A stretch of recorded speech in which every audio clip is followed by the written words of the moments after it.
Провери от картинката, кадравите очи бяга в градинката. Да бере чушките, да ги прави после на септера, но не ме убие. Изчепен ми и ме диша и ме гледа и си вика майко мила, ще го направя на кон.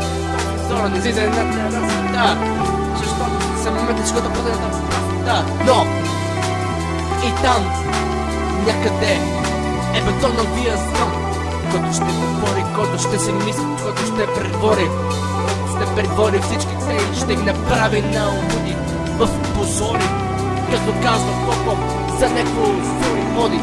Но може стане, когато всичко се раздели, когато времето свърши яко, няма да е много яко на който сме да ги раздели, нали? Ще стане после ли? Всеки си задава въпроса, е така, толкова, да, и се чуди какво ще стане после с играта, но това е живота.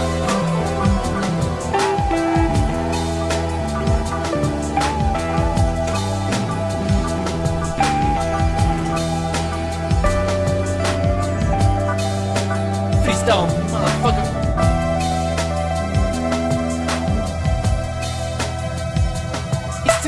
Влиза цим, но му втора част разбива, прави сцена, само бива луда като кариатида.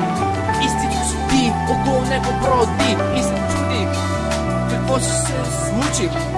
Там минава, чушките позеленяват, се стане след това, даже леко изгниват. Но кадравите очи гледат там отстрани, как ще се зазори.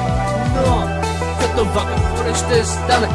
Концерти като говоре, но положението е върховно.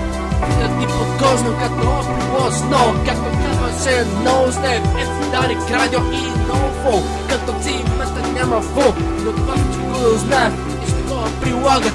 Защото всички знаем, че това слово се интересува от хора с много идеи, много проблеми, много муди и самодели. Но те ще се гънат така, като бягат за джунали, така времето трябва всички и бягат, защото смата ги разделя като бягат. И какво ще стане след това?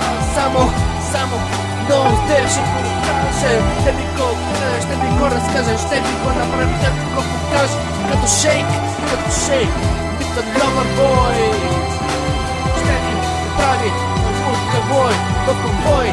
Ти си големия герой, не големия събой, като водка пие той. Но какво? После ще си говорят хората за глупости. Паси, къдата е иронията, най-голямата идея, твоята мизерия, луда като по-силната ти малка дифтерия. Но какво ще стане след това? Само ти ще го каже, само ще ти го покаже, защото края е.